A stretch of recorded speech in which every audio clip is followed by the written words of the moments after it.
పరిశుద్ధ గ్రంథం నుంచి ఈ దిన వచన ధ్యానంగా 20 నిర్గమాకాండము 5వ అధ్యాయాన్ని మనం ధ్యానించుకుందాం. చిన్న ప్రార్థనతో మన యొక్క పాఠ్య ధ్యానమును ప్రారంభించుకుందాం. మహోన్నతుడ, సర్వోన్నతుడ, నీకు వందనాలు, స్తోత్రాలు నాయన. ఈ లేఖనంలోని సత్యాన్ని మాకు బోధించండి. దేవుని గూర్చిన జ్ఞానము మానవులకు ఎంతైనా అవసరము కాబట్టి నాయన, నిన్ను గూర్చిన జ్ఞానం మేము ఎరగడానికి పరిమిత శక్తి కలిగిన మా జ్ఞానం మాకు సరిపోదు. కాబట్టి పరిశుద్ధాత్మ తండ్రి, మీ సహాయం వల్ల సత్యాన్ని గ్రహించడానికి, దేవుని గూర్చిన జ్ఞానాన్ని మేము ఎరగడానికి మాకు సహాయం చేయమని నన్ను మీ చేతులకు అప్పగించుకుంటున్నాం. ఏ ఉద్దేశంతో ఈ యొక్క అధ్యాయాన్ని మీరు రాయించారో మీ మనస్తత్వాన్ని, మీ మనసును, మీ హృదయాన్ని ఎరగడానికి మాకు సహాయం చేయమని, సత్యమందు మా హృదయాలను స్థిరపరచమని యేసు నామములో వేడుకుంటున్నాను తండ్రి, ఆమేన్. నిర్గమాకాండము 5వ అధ్యాయములు మొత్తం 23 వచనాలు ఉన్నాయి. ఒక 5 విషయాలు మనం గ్రహించగలం. ఏంటంటే, మొదటిగా మోషే అహరోనులు ఫరో ఎదుటికి వెళ్ళి నిలబడి దేవుడు ఏదైతే వాళ్ళకి చెప్పాడో ఆజ్ఞ, ఆ విధంగా వాళ్ళు ఫరో ఎదుట మాట్లాడతారు. ఇశ్రాయేలు దేవుడని యెహోవా అరణ్యంలో ఉత్సవం చేయడానికి నా జనులను పోనిమ్మని ఆజ్ఞాపించున్నాడండి. దానికి ఫరో, నేను అతని మాట విని ఇశ్రాయేలును పోనిచ్చటానికి యెహోవా ఎవడని, యెహోవాను నేను ఎరగను, ఇశ్రాయేలును పోనీను అంటాడు. తర్వాత అప్పుడు వారు, హెబ్రీల దేవుడు మమ్మను ఎదుర్కొన్నాడు, 3 దినాలు ప్రయాణం అంత దూరము పోయి యెహోవాకు బలి అర్పించదము అంటే, ఫరో అంటాడు, మోషే అహరోను ఈ జనులు పనులను చేయకుండా మీరెలా ఆపుచున్నారు, పోయి మీ బరువులను మోయండి అంటాడు. ఆ దినమున ఫరో కార్యనిర్వాహకులు నాయకులకును ఈ విధంగా ఆజ్ఞాపిస్తాడు, గడ్డి కూర్చుకొనవలెను, అయినను వారు ఇదివరకు చేసిన ఇటుకలు లెక్క చొప్పునే వారి మీద బరువు మోపాలి, అయ్యే లెక్క వాళ్ళు చేయాలి, తగ్గకూడదు. ఇది అధికమైన కఠిన దాస్యం. అసలు దాస్యం, కఠినమైన ఆజ్ఞ అనమాట.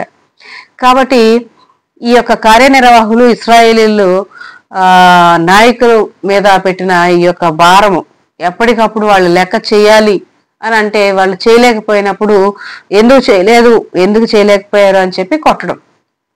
ఎందుకంటే వాళ్ళు గడ్డి ఇస్తే వీళ్ళు ఇటుకల లెక్క ఫాస్ట్ గా చేసేవాళ్ళు. ఇప్పుడు గడ్డి వీళ్ళే తెచ్చుకోవాలి, దానికి బదులుగా కొయ్యకాల కోసం వాళ్ళు ఈజిప్ట్ దేశం నలుదిశలాగా వెళ్ళిపోయారంట. అంతగా వాళ్ళు వెళ్ళాలి, తెచ్చుకోవాలి, ఇటుకలు కాల్చాలంటే ఆ లెక్క కంప్లీట్ అవ్వని కారణం చేత వాళ్ళు ఆ బాధ భరించలేక రాజుల వద్ద మొరపెట్టడానికి వచ్చారనమాట.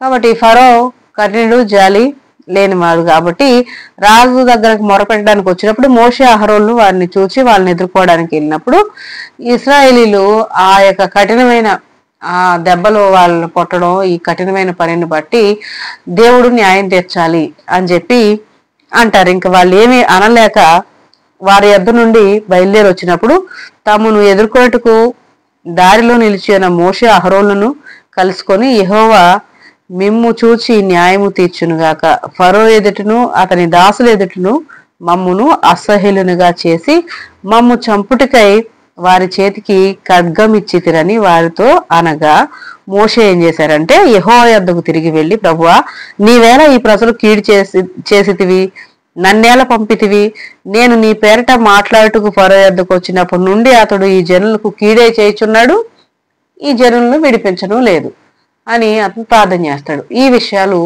ఇక్కడ మనం చూస్తాం. ఖచ్చితంగా ఫరో చాలా కఠినుడు, ఇశ్రాయేలును శ్రమ పెడుతున్నాడు. దేవుడు విడిపించడానికి మోషే అహరోనులను పంపించారు. మోషే అహరోనులను తన దగ్గరికి వెళ్ళి పంపించమని చెప్పినప్పుడు యెహోవా ఎవరో అని చెప్పి అతను అన్నాడు. కాబట్టి ఈ కఠినత్వాన్ని వీళ్ళు చూస్తున్నారు, కానీ దేవుడు ఏమనుకుంటున్నారో, ఆయన మనసులో ఆయన ఆలోచన ఏంటో వీళ్ళు చూడట్లేదు. కాబట్టి భౌతికంగా వాళ్ళు పడుతున్న శ్రమే, అది దేవుడు ఎరిగాడు.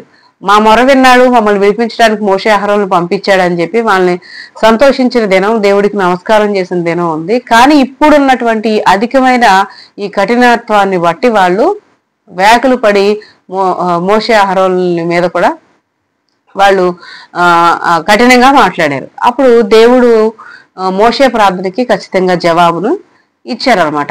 యెహోవా ఎవరో అన్నప్పుడు ఖచ్చితంగా యెహోవా ఎవరో ఖచ్చితంగా ఆయన చూపించాలి. అలా చూపించడానికి దేవుడు పూనుకున్నారన్నమాట. ఆ కంటిన్యూషన్కి వస్తే మోషే ఇంకా చివరగా అంటాడు, నేను నీ పేట వెళ్ళినప్పుడల్లా ఫరో ఎద్దకు వచ్చినప్పుడు ఫరో ఇంకా వాళ్ళ మీద కీడే చేస్తున్నాడు, విడిపించలేదు అని దేవునికి అతడు మొరపెడతాడు.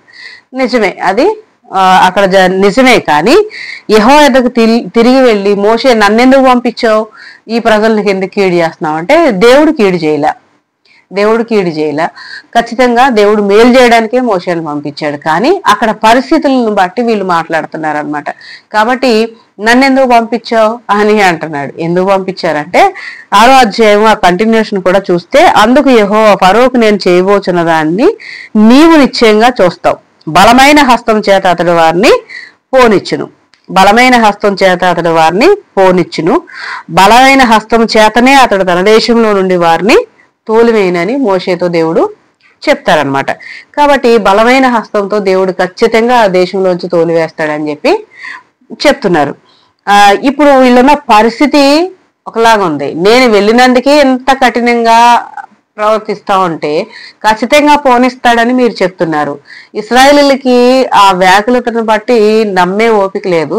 కానీ దేవుడు సిద్ధపరిచినటువంటి ఇశ్రాయేలును విడిపించాలనే కోరిక మోషే హృదయంలో బలంగా ఉంది, దేవుని హృదయంలో కూడా బలంగా ఉంది. కాబట్టి ఇది జరుగుతుంది. అయితే 6వ అధ్యాయం కంటిన్యూషన్ లో యెహోవా అనే ఆయన నామాన్ని ఇశ్రాయేలీయులకు తెలియజేయడం దేవుని యొక్క ఉద్దేశం. దేవుడు మోషేతో ఎలా అన్నారు, నేనే యెహోవాను, నేను సర్వశక్తి గల దేవుడను పేరున అబ్రహాం, ఇస్సాకు, యాకోబులకు ప్రత్యక్షమైతని, కానీ యెహోవాను నా నామము నేను వారికి తెలియబడలేదు. మరియు వారు పరవాసం చేసిన దేశమగు కనాన దేశమును వారికి ఇచ్చుటకు నా నిబంధనను వారితో స్థిరపరిచితిని. ఐగుప్తీయులు దాస్యమునకు లోపరిచిన ఇశ్రాయేలీల మూలుగులను విని నా నిబంధనను జ్ఞాపకం చేసుకుని అన్నాను. కాబట్టి నీవు ఇశ్రాయేలుతో ఎలాగో చెప్పుము. వాళ్ళ మూలుగులు విని అబ్రహాము, ఇస్సాకు, యాకోబులతో దేవుడు సర్వశక్తి కలిగిన దేవుడిగా వాళ్ళకు ప్రత్యక్షమయ్యారట. అబ్రహాముని పిలిచినప్పుడు ఎక్కడికి వెళ్తున్నాడో తెలియదు, తన చూడని దేశానికి వెళ్తున్నాడు, దేవుని మాటను బట్టి వెళ్తున్నాడు. కాబట్టి దేవుని ప్రమాణం, నేను సర్వశక్తి కలిగిన దేవుడు, నీకు మేలు చేసిన వాళ్ళకి మేలు చేస్తా, కీడు చేసిన వాళ్ళని చేపిస్తా అని మాట ఇచ్చారు దేవుడు. అదే మాట చొప్పున ఫరో ఎదుటి కానీ అబీమెలెకు ఎదుటి కానీ వాళ్ళు సంచారం చేసిన ప్రాంతం అంతట్లో కూడా అబ్రహాం, ఇస్సాకు, యాకోబు దేవుని భయం ఆ ప్రాంతాల అంతటికీ ఉంది. రెండోది, అబ్రహాము వారి ఎదుట రాజుల కంటే బలమైన వారిగా, అతని యొక్క పనివారి విషయంలో కానీ పశువుల విషయంలో కానీ అన్ని విషయాల్లో కూడా అబ్రహాముని ఒక రాజులాగా బలవంతుడిగా ఆ ప్రజల మధ్యలో దేవుడు ఉంచారు. కాబట్టి సర్వశక్తి కలిగిన దేవుడు అనేది అబ్రహాం, ఇస్సాకులు, యాకోబులు తెలుసు. అదే విషయాల్ని అప్పుడు జరిగిన ఆ బలిపీఠాలు కట్టినప్పుడు దేవుడు వాళ్ళతో మాట్లాడిన ఆ సంఘటనల్ని ఉన్నటువంటి ఆ 12 మంది.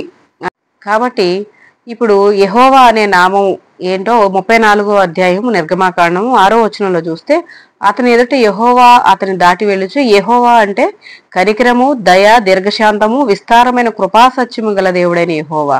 ఆయన వేల మందికి కృపను చూపుచు దోషమును, అపరాధమును, పాపమును క్షమించును. కానీ ఆయన ఏమాత్రము దోషులను నిర్దోషులుగా ఎంచక 3-4 తరముల వరకు తండ్రుల దోషమును కుమారుల కుమారుల మీదకి రప్పించు అని ప్రకటించెను. ఇలాగా యెహోవా అనే నామం అంటే కనికరము, దయ, దీర్ఘశాంతము, విస్తారమైన కృపాసత్యములు గల దేవుడైన యెహోవా. ఆయన దోషములను క్షమిస్తాడు, కానీ ఏమాత్రము దోషులను నిర్దోషులుగా చేయడు. ఇది యెహోవా అనేటటువంటి ఆయన నామము. ఈ నామము ఇశ్రాయేలుల పక్షాన దేవుడు ప్రపంచం అంతటికి ఆయన గురించి తెలియజేసుకోవడానికి ఫరో కఠినత్వాన్ని, కనికరం లేని అతని స్థితిని దేవుడు దైవత్వం యొక్క దయా కనికరాలు ఎంత గొప్పవో తెలుసుకోవడానికి వాడుకుంటున్నారన్నమాట. చివరగా మనం ఈ వచనాలను చదువుదాం. ఏంటంటే 6వ అధ్యాయం 7వ వచనం, మిమ్మును నాకు ప్రజలుగా చేర్చుకొని మీకు దేవుణ్ణై ఉందును. అప్పుడు ఐగుప్తీయుల బరువు క్రింద నుండి మిమ్మును వెలుపలకు రప్పించిన మీ దేవుడైన యెహోవాను నేనే అని మీరు తెలుసుకుందరు. నేను అబ్రహాము, ఇస్సాకు, యాకోబులకు ఇచ్చేదనని చెయ్యి ఎత్తి ప్రమాణం చేసిన దేశంలోనికి మిమ్మును రప్పించి దాన్ని మీకు స్వాస్థ్యంగా ఇచ్చేదను. నేను యెహోవానని చెప్పుమనగా మోషే ఇశ్రాయేలుతో ఇలాగ చెప్పెను. అయితే వారు మనోవ్యాకులను బట్టి కఠిన దాస్యమును బట్టి మోషే మాట వినలేదు. దేవుడు తన ప్రమాణాన్ని స్థిరపరచడానికి, తాను ఇచ్చిన వాగ్దానాన్ని స్థిరపరచడానికి, అబ్రహాం, ఇస్సాకు, యాకోబులతో ఇచ్చిన మాటను స్థిరపరచడానికి దయా కనికరం కలిగిన దేవుడుగా, కఠిన కఠినుడైన ఫరో చేతుల్లో నుంచి వాళ్ళ బాధలు చూసి, వాళ్ళ మూలుగులు చూసి, వాళ్ళ శ్రమను చూసేటటువంటి దేవుడుగా, యెహోవాగా, దయ కలిగిన దేవుడు, దీర్ఘశాంతం కలిగిన దేవుడు, కృపాసత్యాలు కలిగిన దేవుడుగా, ఇశ్రాయేలైన తన ప్రజల పక్షాన నేను వారి దేవుణ్ణి, వాళ్ళు నా ప్రజలు అనే సంబంధాన్ని ప్రపంచంలో స్థిరపరచడానికి ఆయన యెహోవాగా వాళ్ళకి ప్రత్యక్షపరచుకోవడం, తర్వాత ఆయన తన ప్రజల పక్షాన ఏ విధంగా నిలబడి యుద్ధాలు చేస్తారో మనం రాబోయే అధ్యాయాల్లో చూస్తాం. ఇప్పుడు ఈ యొక్క ఫరో ఎదుట ఎందుకు అంత కఠినం అవ్వాల్సి వచ్చిందంటే, ఫరో చాలా కఠినుడు, భౌతికంగా పని చాలా కఠినంగా ఉంది. కానీ వారి దేవుడు దయ, కనికరము, కృపాసత్యాలు జరిగించే దేవుడు మాత్రమే గాక వాళ్ళని క్షమించే దేవుడు, దోషులను మాత్రం నిర్దోషులుగా ఎట్టి పరిస్థితులు ఆయన ఎంచడు. కృపే, సత్యము సత్యమే, కృపా సత్యం రెండూ కలిగినటువంటి దేవుడైన యెహోవాగా వాళ్ళకి నేను బయలుపరుచుకుంటా అని చెప్పి మోషేతో చెప్పినప్పుడు అదే మాటలు మోషే వారితో చెప్దాం అనుకుంటే వాళ్ళు ఎంతసేపు వాళ్ళ భౌతిక పరిస్థితి, వాళ్ళ కఠిన దాస్యం, వాళ్ళ పని వైపే చూస్తున్నారు కాబట్టి వాళ్ళకి మోషే మాటలు వినే అంత ఓపిక లేదు. కాబట్టి మోషేకైతే ఆ యొక్క సంబంధం దేవుడితో ఉంది. కాబట్టి ఈరోజు దేవుని సేవ చేస్తున్న వాళ్ళం కానీ, దేవుని యందు విశ్వాసం ఉంచే విశ్వాసులు కానీ, దేవుణ్ణి నమ్ముతున్నప్పుడు ఈ ఫరో లాంటి విషయాల ద్వారా, ఫరో లాంటి వాళ్ళ ద్వారా, కనికరం లేని వాళ్ళ ద్వారా ఎన్నో మనం ఎదుర్కోవాల్సి వచ్చినప్పుడు ఖచ్చితంగా మన దేవునితో వ్యక్తిగత సంబంధం మనకు అవసరం. మన దేవుడు, మనలో ఉన్న పరిశుద్ధాత్మ దేవుడు మనల్ని నడిపించే విధానాన్ని ఫాలో అవడం మనకి ఎంతైనా ముఖ్యం అన్నమాట. కాబట్టి పరిస్థితులు, భౌతిక పరిస్థితులను చూస్తే మన విశ్వాసానికి ధైర్యం సరిపోదు. కానీ మనల్ని పిలిచిన దేవుడు ఏ పనికి మనల్ని పిలిచాడో ఆయన ఇచ్చే గైడెన్స్ మనం ఫాలో అవడం వల్ల ఖచ్చితంగా మన విశ్వాసాన్ని మనము స్థిరపరచుకోగలం. మన నాయకత్వం, నాయకుడికి దేవుడు ఆ విధంగా వ్యక్తిగత సంబంధం దేవుడితో ఉండడం వల్లనే వారందరినీ కూడా విడిపించడానికి కావలసిన కృప అతనికి దొరికింది. కాబట్టి అక్కడ ఆ సిచ్యువేషన్లో పరిస్థితులను బట్టి గాక, ఫరోను బట్టి గాక, ఇశ్రాయేలును బట్టి గాక, దేవుణ్ణి బట్టే ఆయనతో ఉన్న సంబంధాన్ని బట్టే మోషే ఆ పని చేయగలిగిన ధైర్యం అతనికి ఉంది. మన పరిస్థితుల్లో కూడా మనం ఆ విధంగానే మన విశ్వాస జీవితాన్ని కొనసాగించాలి. చిన్న ప్రార్థనతో ఇది ముగించు. మహోన్నతుడ, సర్వోన్నతుడ, సర్వశక్తిమంతుడ, నీకు వందనాలు, స్తోత్రాలు. కఠినుడైన ఫరో యొక్క దాస్యత్వాన్ని బట్టి మొరపెట్టిన మరి అధికమైన కఠినమైన పరిస్థితులు, నిన్ను ఆరాధించడానికి, నిన్ను సేవించడానికి దేవా నాయన, మీ బిడలైనటువంటి నీ దాసులైనటువంటి మోషే అహరోనుల మాటలకు వ్యతిరేకంగా దేవా ఫరో పలికిన కఠినమైన మాటలకు జవాబుగా నీవు వారి దేవుడు అని వారికి కనపరుచుకోవడానికి ఎంతో ఆతృపడుతున్నాం. కానీ మీ మనసు, మీ హృదయం ఎరక్క ప్రజలు ఎంతో మీ సేవకుల్ని, మిమ్మల్ని అపార్థం చేసుకున్నారు. కానీ ఖచ్చితంగా నీ మహిమను వారికి కనపరిచావు, నీ ప్రజల పక్షాన్ని వారి దేవుడు అని నిరూపించావు. ఈరోజు మా ఆత్మీయ జీవితాల్లో కూడా నాయన మీరు మమ్మల్ని పిలిచారు, నన్నెందుకు పంపించావు, నన్నెందుకు పిలిచావు అని ఈరోజు మేము కూడా ప్రశ్నించిన సందర్భాలు ఉన్నప్పుడు నేను మీ దేవుడిని, నన్ను నేను కనపరుచుకుంటాను అని చెప్పి మోషేకి ఇచ్చిన జవాబునే మాకు ఇస్తున్నాం. కాబట్టి మా పరిస్థితిలో, మా పిలుపులో, మా ఏర్పాటులో, మా జీవితాల్లో నీవు మా దేవుడుగా మిమ్మల్ని మేము ఖచ్చితంగా కనపరుచుకునే దేవుడు. కాబట్టి మా ఆత్మీయ జీవితాల్లో కూడా ఖచ్చితంగా మిమ్మల్ని వెంబడించడానికి మీతో అన్యోన్య సంబంధం కలిగి పరిస్థితులను బట్టి కాక మిమ్మల్ని బట్టే మేము ముందుకు సాగడానికి మాకు కావాల్సిన కృపను, శక్తిని ఇచ్చి మీతో వ్యక్తిగత సంబంధం విషయంలో నైనా మీ యొక్క ఆలోచనలు వినే విషయంలో మేము ఏమాత్రం కూడా నైనా అజాగ్రత్తగా, నిర్లక్ష్యంగా ఉండకుండా మీతో కలిసి నడిచి ప్రతి మా విశ్వాస పోరాటాల్లో మీ శక్తిని, నీ బలాన్ని, నీ మహిమను, నీ జవాబును చూడడానికి కృపను అనుగ్రహించమని యేసు నామములో వేడుకుంటున్నాను తండ్రి. ఆమేన్.